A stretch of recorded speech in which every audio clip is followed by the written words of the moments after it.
Sahibe. Sahibe.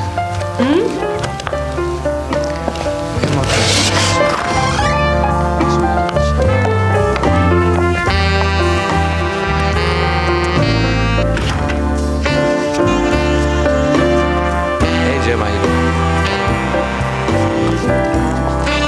Oh, Steve, I've got a few questions about the script. Can you come over here?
Good evening, ladies and gentlemen, and welcome to the WTJ Radio Theater.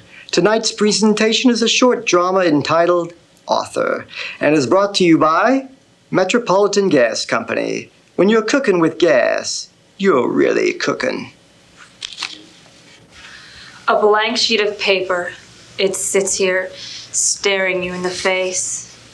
It makes no sound, nor do I. There's no sporadic click of little keys, no corresponding row of little black marks. And yet, we scream in accusation at you. I need a cigarette. Feels good to get up. I've been sitting too long. Almost 3 hours and not a word written yet. It's my day off and I don't want to waste it. Who are you kidding?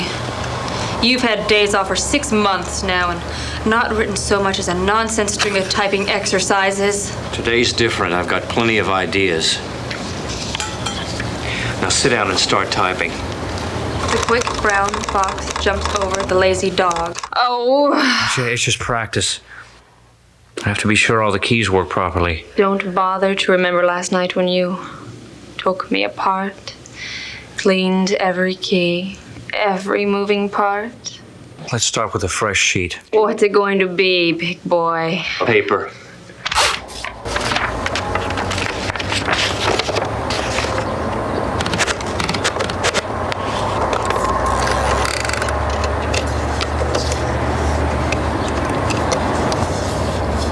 The play about Helen of Troy. I've been thinking about that one for a year. Now's a good time to start. A woman approaching middle age, returning home after a long, passionate affair. How does she act? How does her husband feel? Our family? No, there's no point. Everyone knows the story. Anything I could say would be anticlimactic. People will get the feeling of deja vu and criticize me for being romantic. Leave her on a dusty library shelf. Coffee? But what the hell? I need the energy, the stimulation to keep going. Why do you want to be a writer? I wonder. I've always been fascinated by books, ever since I can remember. The mere idea that words and thoughts can be set down on paper for everyone to see. Mrs. Kelly at her reading circles. In the first grade, she named us all after birds. Bluebirds, cardinals, parrots. She called to the group in turn to read aloud, and she smiled so sweetly when we stumbled and she could correct our pronunciation. You meant well, but Pop taught me to read from the Times. How you frowned when you found out. And while the others were stuttering and stammering, I was always off in the middle of the next story. Maybe you should write a story about Mrs. Kelly. Mrs. Kelly, Mrs. Kelly. I never quite understood her reaction. I want to Maybe I was never in the right place, but I never stuttered either. I want to Didn't you approve of my reading? You sure raised hell with Pop for teaching me. You were outside the pattern she was taught to accept. First graders weren't supposed to read. They were supposed to stutter and stammer. Coffee's ready.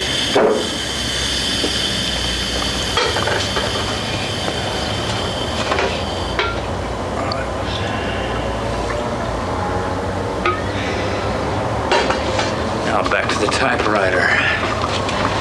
Back to that blank sheet of paper staring at you. This is ridiculous. The paper is just an inanimate object, and so is the machine. And yet we demand something of you by our mere presence on the desk. No! No. Mrs. Kelly won't do. Mediocrity glorified with her memorized lesson plans and her boring little reading groups. Dick and Jane, indeed. I saw them every day on the playground. I didn't want to read about them as well. The Times was much more interesting with stories about strange doings in faraway places. I gave up reading ahead. She gave up calling on me. Forget Mrs. Kelly. What about the old folks' home? The one where well-meaning relatives send those considered old and useless? A good piece of outraged satire. What for? I don't know anything about rest homes for the elderly, and youth isn't any better. They weren't stupid, the kids I went to school with. Mrs. Kelly encouraged them to stutter. She needed them to stutter. Otherwise, she had nothing to teach them. No wonder they turned senile at 60. They've lost all curiosity. The girls run off to play house with their dollies, and the boys ran off to be macho men with their guns and their footballs. Finish your coffee then, and pour another cup, without writing a single word. It's a relief to get away from that empty page.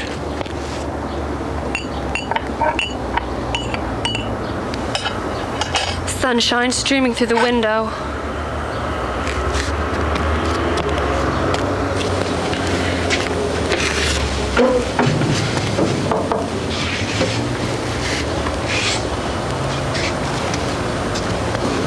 I like that park across the street.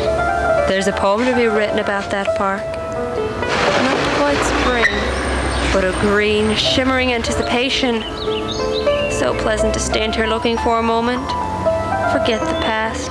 Don't worry about the future. Just enjoy the present because it's bright and cheerful and full of promise. What promise? Did people ever stop stuttering? That another page will sit here tonight staring and empty? What do you want to write then?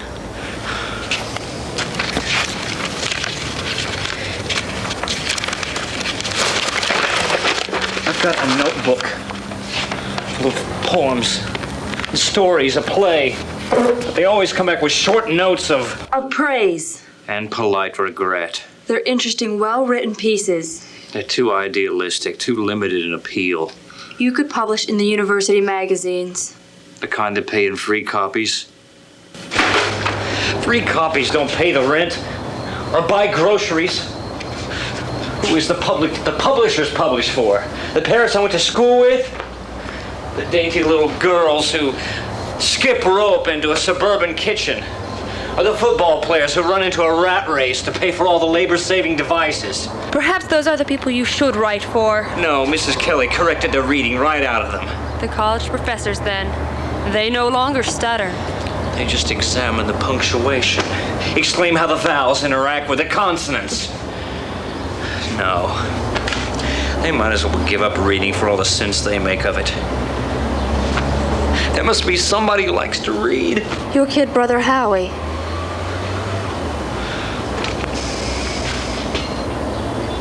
Howie.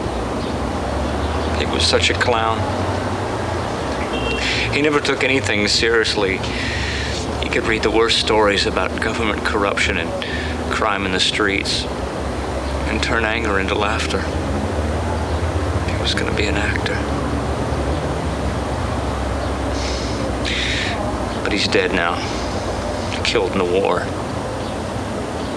They didn't have to send in American troops. How we should be walking in the park with Elaine now. There's your story. A young man going to war, caught up in the great ideals, the patriotic rhetoric. His wife expecting their first child, the embodiment of those ideals. The growing awareness that he and his fellow soldiers are being betrayed by their officers, and worse, by their leaders back home. The causes are empty slogans to pacify the soldiers as they risk their lives. And at the final moment of awareness, an enemy ambush, a grenade. It hurts too much.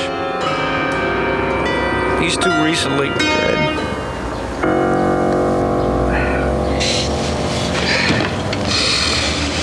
It'll have to wait. Isn't there anybody out there?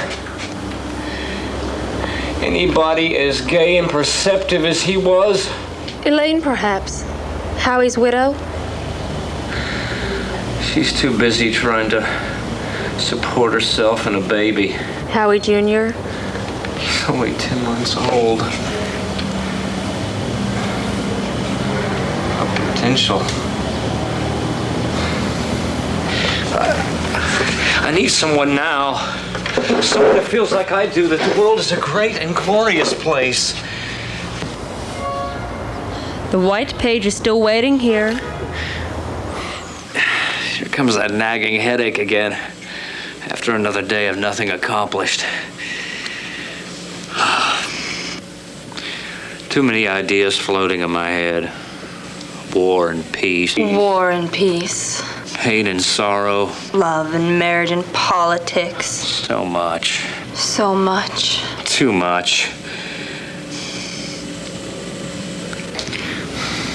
Too much.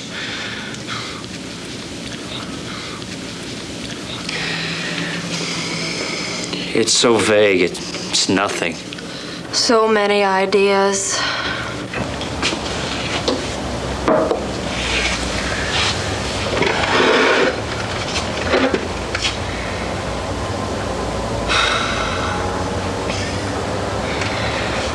Why can't I bring them into the concrete words of a story? It's easy enough to write about war through your brother. Too painful. Simple enough to satirize complacency through Mrs. Kelly. Too boring. And Grandma, she was so delightful in her prime. All ready with a plate of cookies, a trip to the zoo with stories about the animals. How can I offer them up to strange eyes? The housewives reading themselves to sleep. The commuters killing time on the train. The park is quiet, and the sun hovers, taking a last look before he sets to rise in other places. The paper droops, despairs of ever being used. What's the use? I don't care if I ever write another word. Too many wasted days. Too many lonely evenings. Tomorrow is another day. Isn't that cliche? Another day of dull routine. Of typing orders and filing invoices. Playing cyborg stud to some bitch of a machine. But the prospect leaves me dead!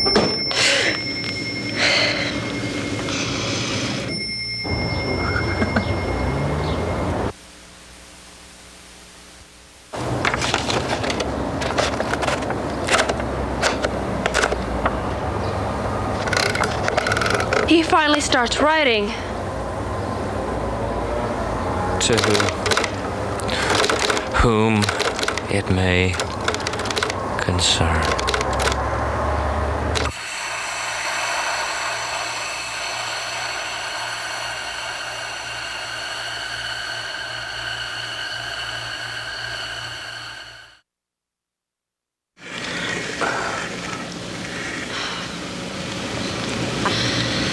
The police will come, summoned, I suppose, by neighbors who smell gas. I should have several manuscripts finished by then, neatly stacked. Let me see. Page 1, chapter 1. A blank sheet of paper. It sits here, staring you in the face.